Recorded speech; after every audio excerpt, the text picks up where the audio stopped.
kujifunza mambo yaliyokuwepo hiyo kale, kujua asili ya mtu wa kwanza na mahusiano yake na Mungu katika kuishi kwake. Najua ni wazi kwamba wengi mmekuwa mkijiuliza maswali mengi kwamba sawa, tumekuwa tukikutana, lengo la haya ni nini? Ndugu zangu, niwaambie tu kweli kwamba maisha yetu yamefungamanishwa katika utaratibu na nini? Wangapi tulikuwa wote Jumamosi iliyopita? Tulisema maisha ni nini? Maisha ni kanuni na taratibu kamili kutoka kwa Muumba wetu. Sasa hapo ndipo kulipo kiini kile cha kujua asili ya mtu wa kwanza na mahusiano yake na Mungu katika kuishi kwake. Ni wazi kwamba najua wengine wamekuwa wakiishi tu, hasa wanapozaliwa wanakuta wako kwenye dini, wanaendelea tu kuishi kwenye dini, ila hawajui asili ambayo ndio inayobeba ukweli wao inasemaje juu ya hatima ya maisha yao. Naeleweka?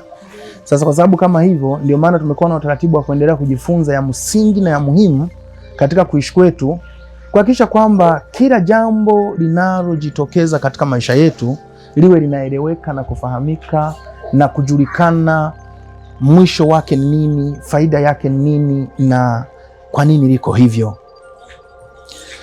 Unajua, katika maisha kuna baadhi ya watu wamejikuta wakikosea makosa mabaya sana, lakini kwa sababu hawajui makosa wanapoyakosea yanarekodiwa wapi kwenye maisha ya kwao, huwa wao wanaendelea tu kufanya makosa, na wakati mwingine wakihisi wako kwenye siri, na wakihisi hiyo siri itakuwa haitaweza kujulikana kabisa.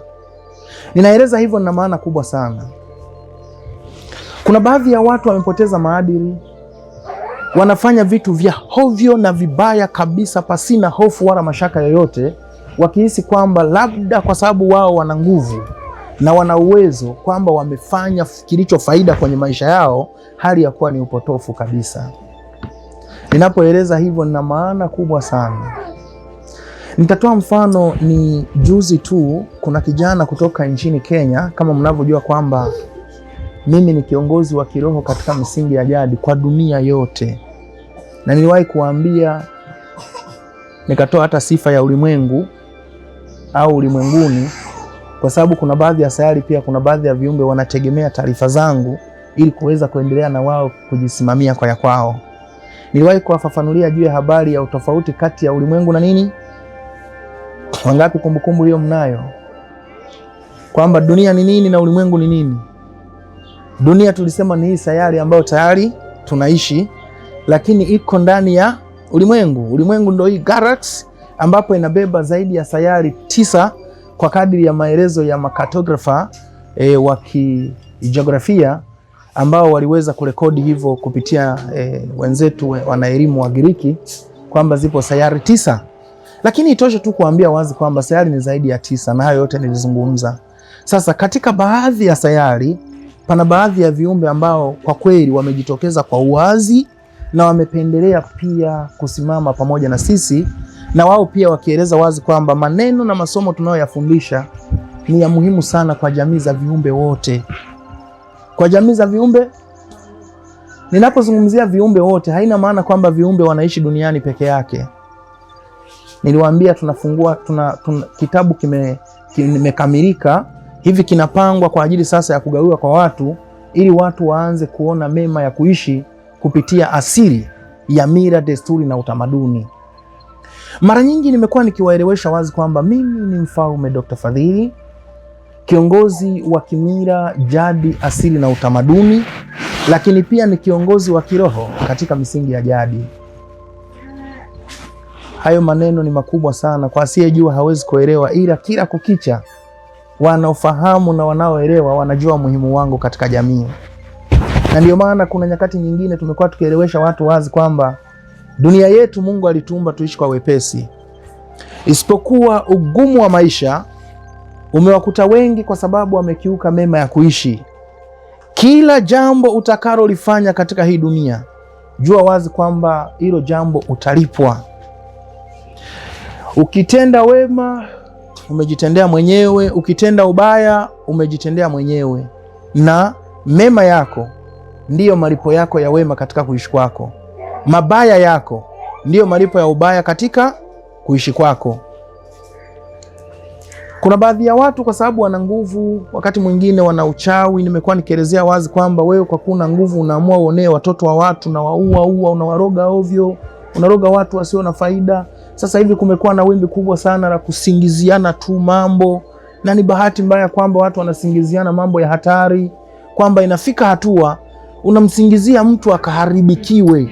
Unamsingizia jambo mtu na unajua kabisa umemsingizia, ila kwa sababu unajua ukisha msingizia hivyo hakika hana jinsi ya kujinasua, akili yako inakutuma umefaulu, akili yako inakutuma umewini, lakini kumbe umejitengenezea upotofu na ubaya mkubwa sana ambao baadaye utakugharimu wewe na uzao wako.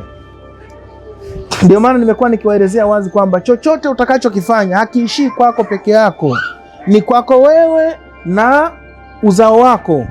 Ndio maana kuna baadhi ya watoto hawajui chochote, lakini wanalaana na mikosi ambayo wanaishi kutokana na makosa waliofanya baba zao.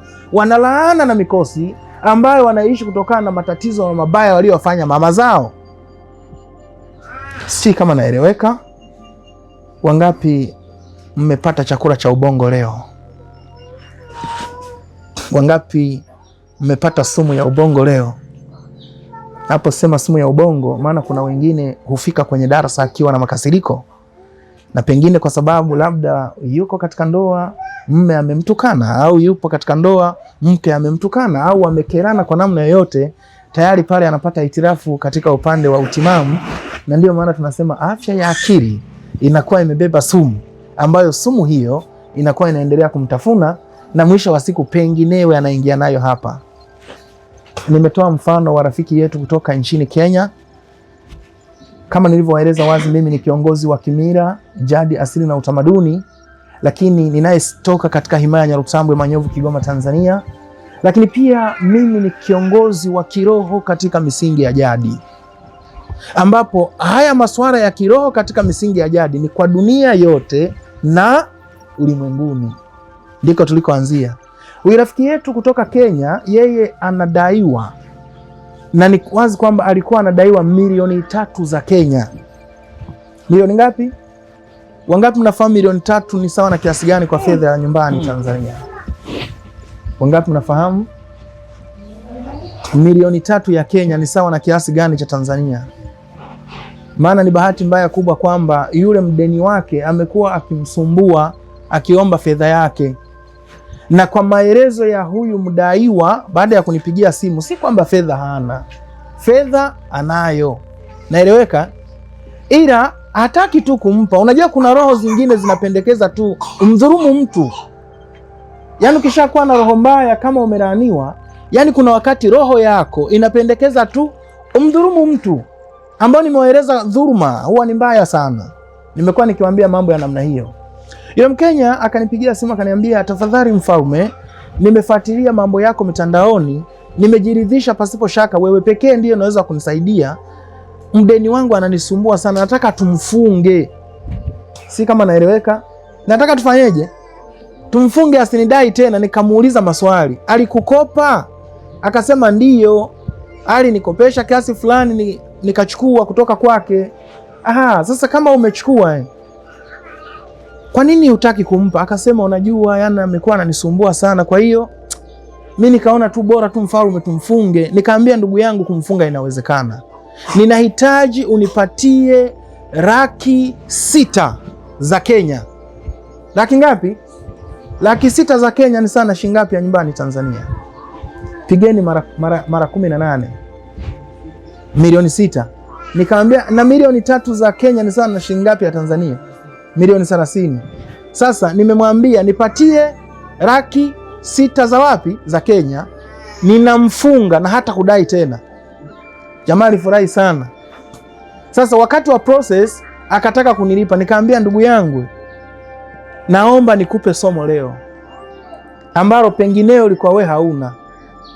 Nikamwambia hiyo Laki 6 hiyo Laki 6 mtumie yule anayekudai, au mpelekee umpatie, mwambie ndugu yangu nivumilie, fedha sina kwa muda huu, ila nivumilie, chukua hii hapa kwanza angalau kae nayo. Naeleweka? Unajua yule jamaa alishangaa sana, kaniuliza maswali, wewe uitaki? Nikamwambia ninahitaji, ila ninajua nikimfunga, si wewe si mimi, hatuna heri, hatuna tumesema ni shingapi ya Tanzania? 600,000 ya Kenya. Sasa nimemwambia mpatie yule, halafu muombe radhi, haitaitwa tena 3 milioni, inakuwa imebaki shingapi? 2 na laki ngapi? Na laki 4, ambapo kama na yeye ana mambo yake ya msingi ambayo anatakiwa aendelee nayo, ataendelea nayo. Nikampa faida na hasara za dhuluma. Nikamwambia fedha ya dhuluma hauwezi kuifanyia ikakusaidia kwenye kufanikiwa kiutajiri. Jamani, hivi mnafahamu utajiri? Maana kuna baadhi ya watu wananiomba wawe matajiri na nini, ila hawajui utajiri ni nini. Hawajui utajiri ni nini. Lakini tunaendelea tu kufundishana, kwa sababu ubaya katika dunia, wema si wote. Wapo wabaya na walioasi ambao wanahitaji utaratibu kamili wa kujua ya Muumba ili waweze kujituni kwenye frequency ya maisha halisi ambayo watu wengi wamekuwa wakiyakwepa, hali ya kuwa yakiwa ndiyo utimamu na ukamilifu katika kuishi kwetu. Sasa kuna baadhi ya watu kwa kuwa hawajui kuvibrate katika frequency hizo, wamejikuta wanaishi vyovyote, halafu yanayowakuta fresh tu.